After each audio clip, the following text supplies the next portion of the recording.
Ya, halo, welcome back to Garasi Online. Hari ini gue punya Honda City Patriot tahun 2002.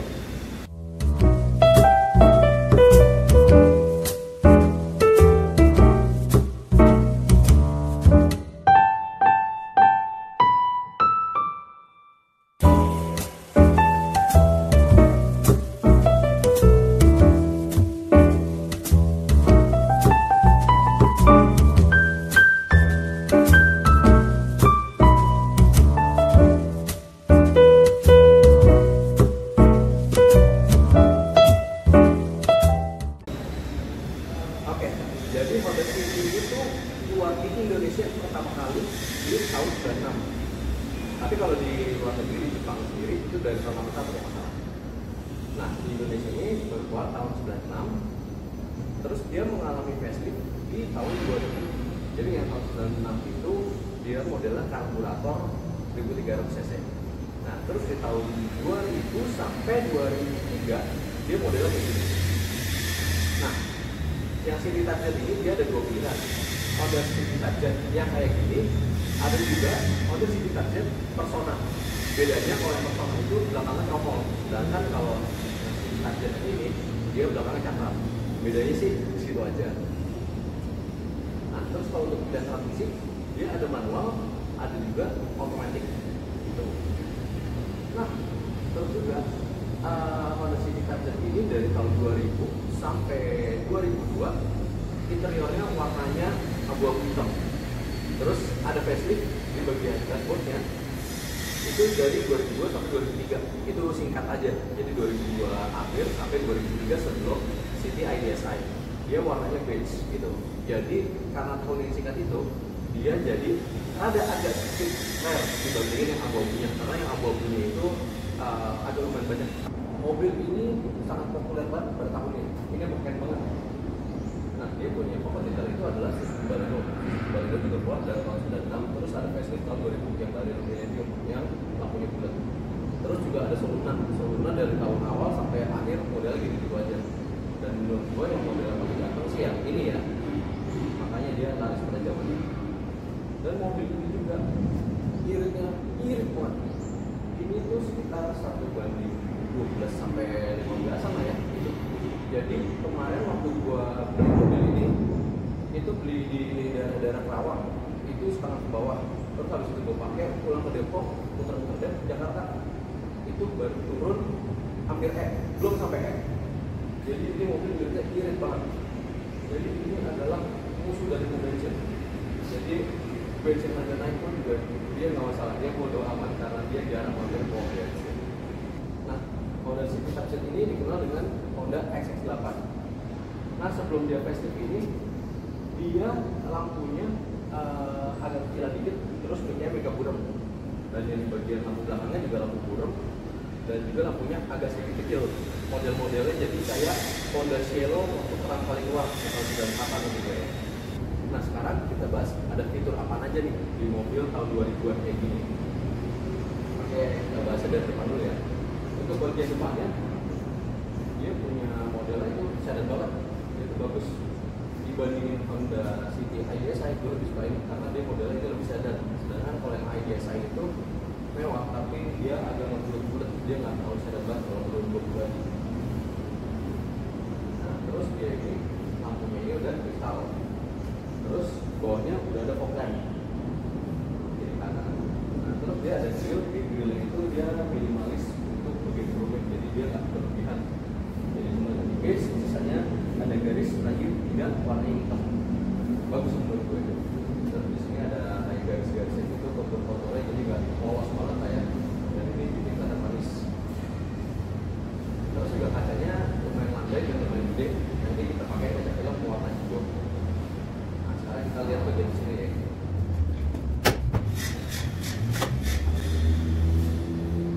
Nah, ini bagian dari mesinnya. Mesinnya ini 1500 cc injeksi, dan ini sudah ada teknologi VTEC ya. Jadi kalau yang City tahun 96 itu dia masih karburator, yang ini free injeksi. Ini 1500. Nah, yang ini belum ada teknologi ABS, jadi teknik masih cakram. Dan ini semuanya masih standaran lah ya, belum ada teknologi yang bagus-bagus atau yang canggih. Dan biasanya kalau Honda City Type-Z itu salah satu kelemahannya mungkin adalah radiator. Radiator itu umur segini sih ya, dia itu gampang overheat. Sedangkan ini sih alhamdulillah aman. Gitu. Lebih kurang kayak gitu untuk di bagian mesinnya.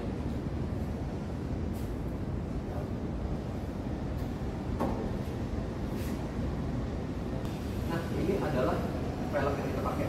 Jadi aslinya itu adalah ring 14 yang model palang belah. Nah, kebetulan ini kita pakai model CE28 tapi ada TK. Ini ringnya ring 16. Terus ini juga udah kita turunin 2 jari, tetap 3 jari. Shocknya shock standar, tapi yang depan ini pakai per RB Corolla, yang belakang ini pakai pernya Accord VTIL. Dan ini masih enak buat dipakai harian, dia nggak gesok atau gimana. Ya, gesoknya tipis-tipis gitu lah ya. Nah, terus di bagian sini dia ada lampu set fender ya, bukan di sini.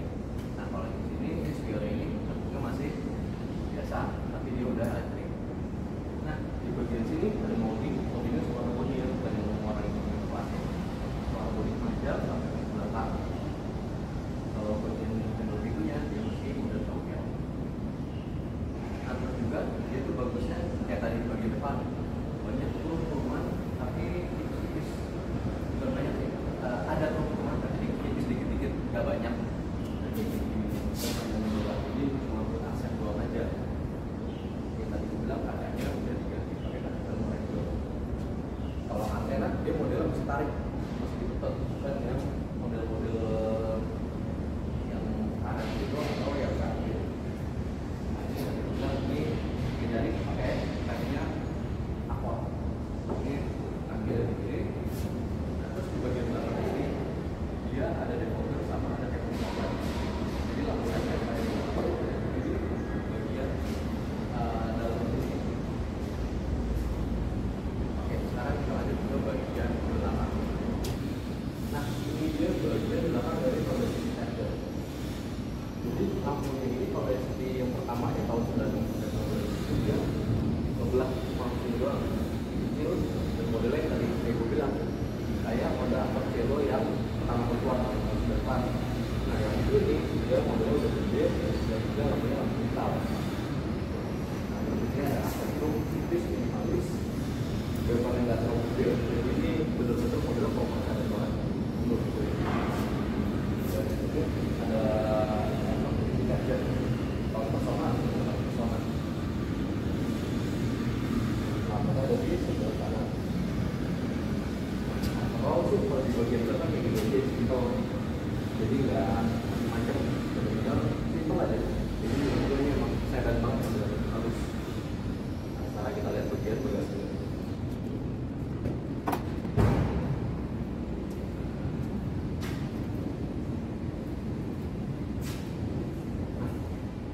Nah, bagian bagasinya ini dia mungkin bisa dibilang nggak terlalu gede, tapi cukup lah ya buat mobil yang ukurannya nggak terlalu kecil karena ini adalah entry level dari Honda. Bagian sini tapi nggak terganggu sama ini yang fender ya. Jadi kayak apa namanya fender itu cuma gitu doang normalnya, bukan gede banget. Nah, jadi bagasinya ya cukup lah buat mobil ukuran. Dan sini pun juga space-nya nggak terlalu tinggi, jadi kalau bawa barang juga agak sedikit gampang. Dan ya biasa lah kalau sedan, kalau misalkan untuk bagasi, nah barang nggak boleh dari sini, di pos nanti bakal mentok bagian ini. Terus sekarang ada di bawah gitu.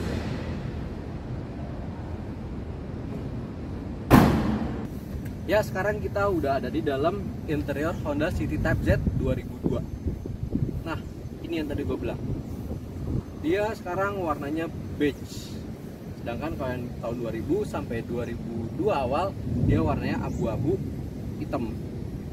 Ada kelebihan dan kelemahannya. Kalau yang abu-abu hitam itu dia tuh kayak terkesan sempit karena dia warnanya gelap, tapi dia nggak kelihatan kotor. Sedangkan kalau yang beige ini dia lebih kelihatan lega, lebih terlihat mewah, cuma dia gampang banget kotor.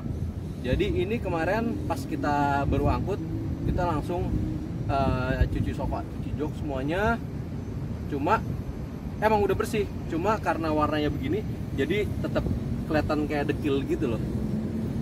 But itu balik lagi ke selera ya. Ini gue ngambil yang ini karena ya yang tadi gue bilang, yang interior ini rada agak sedikit rare karena dia cuma tahun 2002 sampai 2003, jadi cuma setahun doang. Sedangkan kalau yang abu-abu itu kan dari 2000 sampai 2002, jadi itu agak lebih panjang gitu dan lebih banyak gitu. Nah, kita bahas ada apa aja nih di sini. Nah, yang pertama adalah ini setirnya modelnya Palang 4 dan warnanya coklat gitu ya. Dan ini kondisinya udah kemakan usia, jadi emang udah agak ngelotok-ngelotok gitu. Ini mungkin karena sering kejemur atau tangan keringetan megang begitu, jadinya agak-agak sedikit bocel-bocel lah ya gitu. Nah, ini kilometernya ini 191.000 dengan kondisi yang kayak begini sih kondisi sangat wajar ya. Terus ini tapi nggak ada airbagnya sayangnya, jadi ini mobil ini emang belum ada airbagnya. Terus untuk setir dia nggak bisa naik turun, jadi dia udah mantang begini aja nih, udah kagak bisa naik kagak bisa turun. Itu untuk bagian setirnya. Terus di bagian sini ada wiper, di sini buat ngatur lampu dan lampu sen juga. Terus di bagian indikator dia ada RPM, RPM-nya itu sampai 8.000, di 7.000 sampai 8.000 itu red line-nya. Terus ada suhu mesin, ada bensin, ada juga speedometer. Speedometer ini sampai 210 tulisannya sih begitu ya. Terus ini ada isi AC 1, 2, 3, 4, 5. Jadi di tengah pun juga ada, tapi dia tuh cuma bisa buat geser-geser kiri kanan doang. Buat naik turunnya nggak bisa. Jadi ini emang kayaknya sih diperuntukkan buat ngarahin ke yang bagian belakang, supaya yang bagian belakang rada agak sedikit adem juga. Cakep sih ya, kepikiran bikin gitu. Nah, terusnya di sini ada button buat AC, hazard. Di sini ada jam digital. Nah, di sini udah ada pengaturan arah semburan, walaupun dia model masih knob. Cakep ya. Ada AC, suhu, dan ada heaternya juga.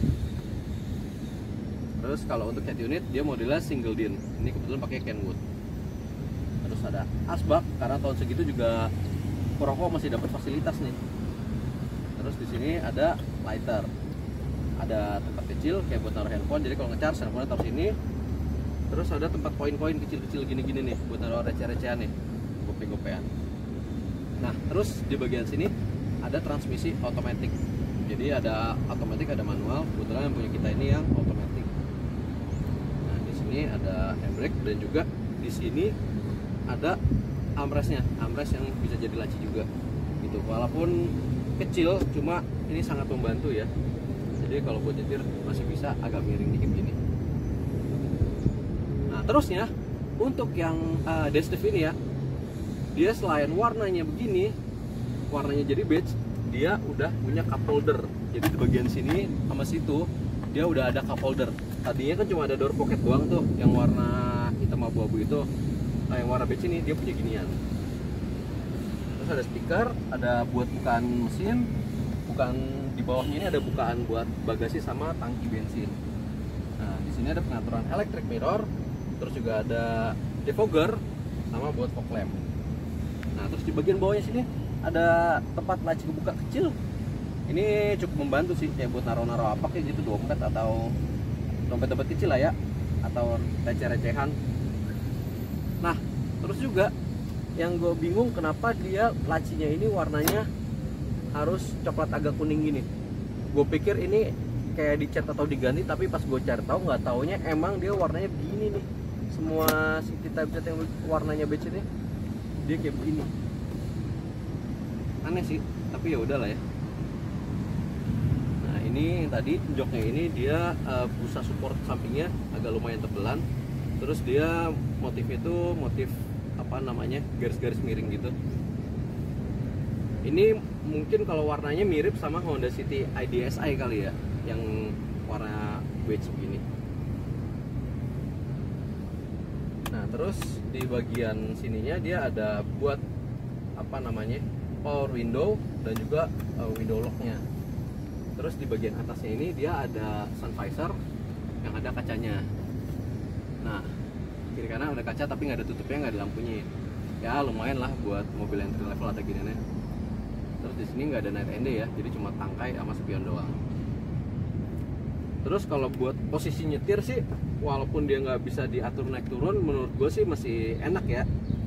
Ini sih menurut gue udah nyaman ya, nyaman, enak, dan lumayan tampan kalau dari luar. Walaupun menurut gue pribadi untuk model dashboard itu agak sederhana gitu. Oh ya, dan di sini ada coakan-coakan kecil-kecil dikit nih, jadi kayak buat naruh barang-barang kecil biar nggak jatuh. Tapi gue pribadi sih nggak suka naruh barang di sini karena nanti biasanya mantul ke kaca. Gitu. Overall yang di depan kayak gitu aja. Sekarang kita coba lihat ke bagian belakangnya. Nah, ini di bagian belakangnya. Belakangnya ini lumayan lega ya. Jadi kakinya tuh masih enak, masih bisa selonjoran dan kaki bisa masuk. Dan posisinya itu rada agak sedikit nyender dan jadi lumayan nyantai. Terus juga di sini dia ada armrest ya, jadi benar-benar enak. Jadi kiri kanan tuh ada ganjelan tangan. Kalau headrestnya dia ya biasa lah ya, nggak bisa diatur tapi pas buat pala. Plafon masih kencang, bagus. Di sini ada pegangan buat tangannya. Di sini ada tempat koin tapi nggak ada cup holder dan sebagainya. Polosan gitu aja. Terus di sini ada asbak kecil. Terus di sini ada kantong kecil ya, lumayan lah ya, nggak kecil juga sih. Dan gundukannya di sini kecil, jadi masih lumayan enak buat di tengah kalau mau duduk bertiga. Seat beltnya cuma 2 titik doang ya, yang buat penumpang kiri, penumpang kanan, penumpang tengah enggak. Overall gitu aja ya, kebetulan yang udah hujan. Nah, buat yang minat beli Honda City Type Z ini, apa aja yang harus diperhatiin? Kalau menurut gua yang harus diperhatiin adalah bagian mesin-mesinnya, karena mobil ini sudah berumur 20 tahunan lebih. Jadi bagian mesin itu harus diperhatiin karena ada juga orang yang sebelumnya yang terawat banget, ada juga yang biasa aja. Nah, kebetulan yang kita dapat ini dia ngerawat mesin, tapi untuk bagian bodi dan interior kemarin nggak dirawat. Jadi kemarin di bodi bisa dicek ulang dengan warna aslinya, terus interior udah dibersihin karena emang sebelumnya emang udah kotor, apalagi warna beige. Itu di mesin. Terus di perintilan kayak interior atau sebagainya biasanya udah mulai jelek. Nah, terus juga pajak biasanya banyak yang harganya murah-murah tapi pajaknya udah mati lama gitu. Nah, ngomongin harganya ini dia kisaran dari 40-an ada, 50, 60, bahkan sampai 70 juga ada, tergantung kondisinya. Biasanya yang 40-an itu ada pajak mati atau ada PR-PR segala. Terus di 50-an itu yang udah mulai sedang siap pakai, 60, 70 itu biasanya udah yang bagus banget. Terus kalau untuk bagian Honda yang harus diperhatikan juga adalah kaki-kakinya, karena kaki-kakinya Honda emang terkenal agak ringkih ketika umur udah di atas 5 tahun. Nah, kebetulan ini tire udah kita ganti, jadinya kaki-kakinya lumayan enak walaupun dia ceper.